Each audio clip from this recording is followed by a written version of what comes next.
Hi, welcome to the video. Today we're going to show you how we make worm tea. Here I've got approximately 80 liters of rainwater. We don't use any water out the tap. It's got chlorine in it, it's got chemicals in it. We like to keep it nice and neat. The same with the molasses. No chemicals in the molasses. We've got our stockings. We're going to make tea bags. You don't want any artificial chemicals or anything that's going to harm your microbes. You want to pull out your microbes out of your worm tea and activate them into the water and get them growing, get them eating, get them happy, get them thriving, because they're the ones that look after your plants.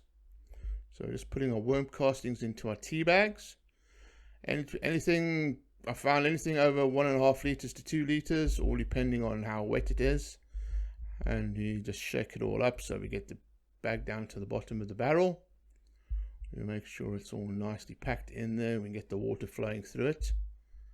You can see we've got our air pumps already waiting and ready to go. Just keep on filling up our bags. Shake them down. We're going to get 4 bags because we've got 4 buckets of water. There we've got our bags, and now what we're going to do now is going to tie them off onto a stick so we can hang them into the barrel of water without water dripping on the floor. We don't want the bag slipping into the water. We just want it to hang there suspended, just like a normal tea bag. You want it suspended, and just use cable tie to keep it in place so it doesn't slip off, and then that way you can reuse the bag. You don't have to cut the bag to take it off the bit of wood.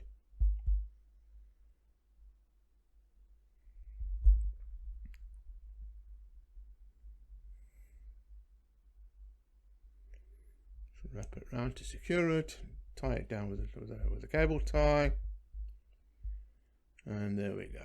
We've got our tea bag mechanism. Nothing fancy at Mr. Worm. We're just looking after the product.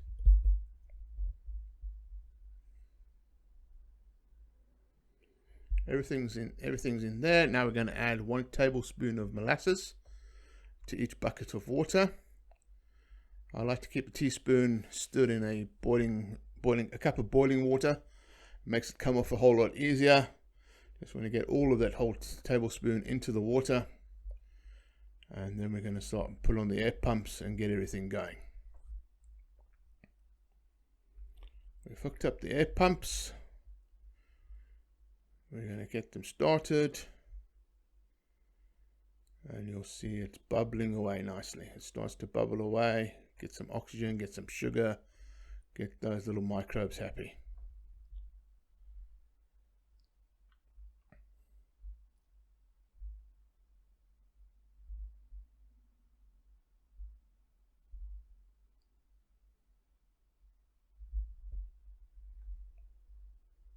You can see the oxygen just keeping everything going nicely. Then every couple of hours or so, we just give it a bit of a stir, get it going nicely, just make sure everything's still in place, get everything going, get everything moving around, see that nothing's gone wrong.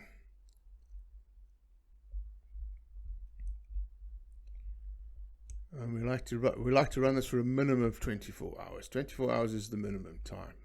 Sometimes it runs for 25, 30 hours, all depending on what other things we've got going on.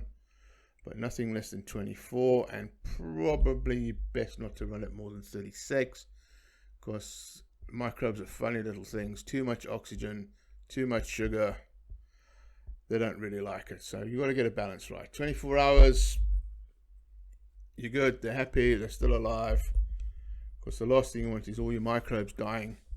And you'll know when that happens, because the smell of the worm tea will put you off gardening for life.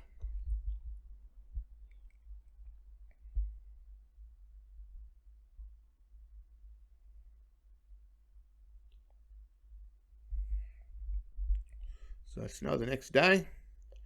Everything's been bubbling away happily, merrily. And it looks like we're ready to start bottling. Let's start prepping for bottling.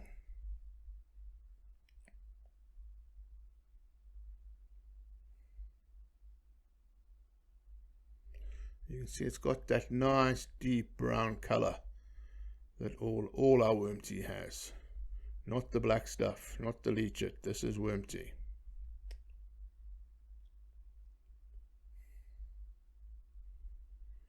Right, now we're going to strain it, just in case anything dropped into the buckets overnight, anything happened to it. We always want to strain it. We've got a very nice fine sieve there, and also take the opportunity to blend all the worm tea. Each bucket gets split a few different ways, so you don't get a single barrel. Maybe one day we'll have to make a single barrel and we can sell it as a premium product, but at the moment everything gets blended, everything gets mixed. We're just straining out all the impurities, and we just keep on mixing each bucket. We've got 4 buckets to mix, so it doesn't have to be accurately. We just do it. We just like to see how it goes.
Now we're going to squeeze out the tea bags.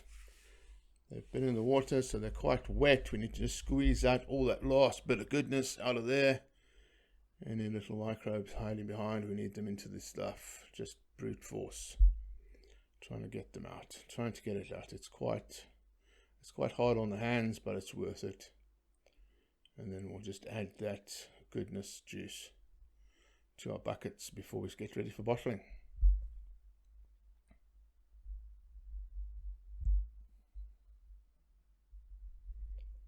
Now it's time for bottling. What we're going to do now, to keep the microbes alive while they're in the bottle, we're just adding a squirt of our molasses. That's not the nasty molasses that's got chlorine and stuff in it. This is blackstrap molasses. It's good, healthy, natural, organic stuff. And the microbes love it. It keeps them alive inside the bottle. Just a squirt in the bottom, just to keep them happy. And then we can start measuring and pouring. Just use the jug and the funnel because it just makes it easier, less mess, less to clean up afterwards.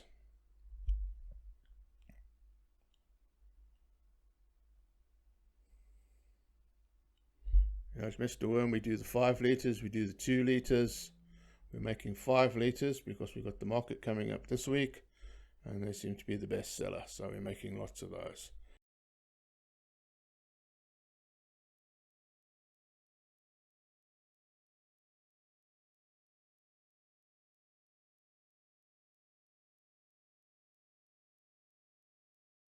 Now we're back to the castings. What we're going to do now, we're just going to empty the bags. Now this stuff is still good to go. It's still good. Some people, I don't know, maybe they use it to make another batch of worm tea. We don't use it. We use fresh batch every time. What I'm going to do with this batch, I'm going to dig it into my compost to get that going. I've got a massive big pile of compost for my new vegetable patch that I'm setting up. So we're going to use that in there. It's still good, directly onto your plants, dig it into your lawn. We just now put the labels onto the bottles and we're good to go. So that's how we do it.